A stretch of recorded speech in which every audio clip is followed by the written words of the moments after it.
Hi, everyone. Welcome to Forbes Talks. I'm Diane Brady. I am here with Stuart Anderson, one of our contributors who's also executive director of the National Foundation for American Policy. Stuart, hi. Thanks for joining us. Oh, thanks for having me. So you have written extensively this month, and I encourage everybody to go look at your pieces on H-1B and some of the changes that are happening with this particular visa and immigration. Let's start with, why is this visa so important?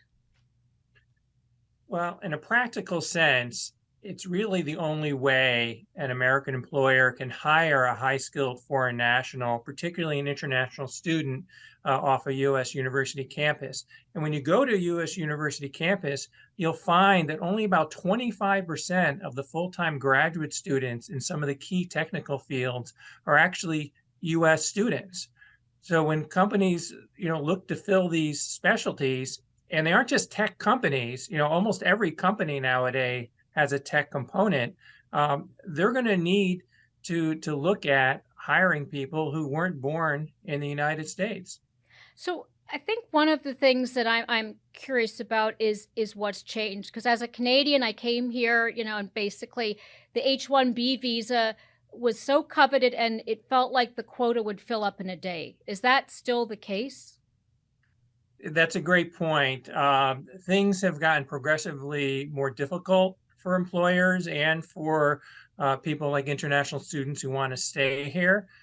There is a registration system in place where companies register, and then there's essentially a lottery. And in the most recent fiscal year, you had about almost 500,000 registrations sent in, and those are for only about 85,000, the only 85,000 slots for employers. And so you're looking at over 400,000 were rejected before they even saw an adjudicator at the U.S. Immigration Service. So you're looking at an 80% denial rate, essentially, or rejection rate, really, is the more correct term. And on top of that, of course, employers have to pay the same salary as they would to a U.S. worker. And also on top of that, they have thousands of dollars in legal and government fees that they actually wouldn't even have to pay if they were able to hire a U.S. worker. So that 85,000 has been fairly consistent, correct? Because that's in essence an act of Congress that sets that cap. What has changed, even from the Trump administration to the Biden administration? Well, it's a good point that Congress hasn't really changed the law. I mean, you're looking, the 65,000 was put into the law in 1990, along with 140,000 green cards, and there's been added a 20,000 exemption for people with a graduate degree from a U.S. University.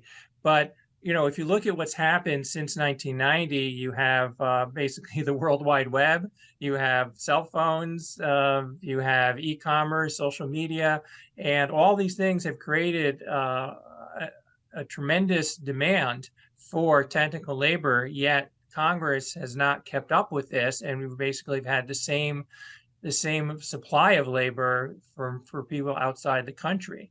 Now, when during the Trump administration, you saw a very negative viewpoint towards immigration in general, and particularly as well for high-skilled foreign nationals, such that the denial rate for H-1Bs that got through to adjudicators at one point reached 24%, which, from a rate of maybe 4 or 5 or 6% before that. Can I pause there a second? What does that, does in practice, does that mean that those 85,000 slots that got through, there were even fewer that ended up with jobs?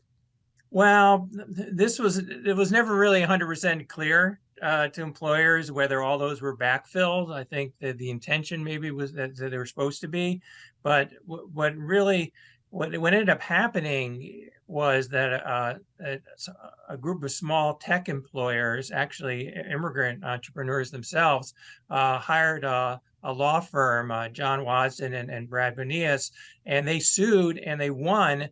And they were a judge ruled that almost all the key policies on H-1B from the Trump administration were unlawful, and there was a legal settlement. and the denial rate then dropped down to about the current 4%, and in some cases it's even lower. And that's what we've seen during the Biden administration. They basically have continued. So at the end of the Trump administration into the Biden administration, the denial rates have stayed low. But on the other hand, the Biden administration has been much more positive on business immigration and have put some things in place to make things better for employers. But overall, I think employers have mostly been relieved not to be in a constant war with the federal government on high skill immigration.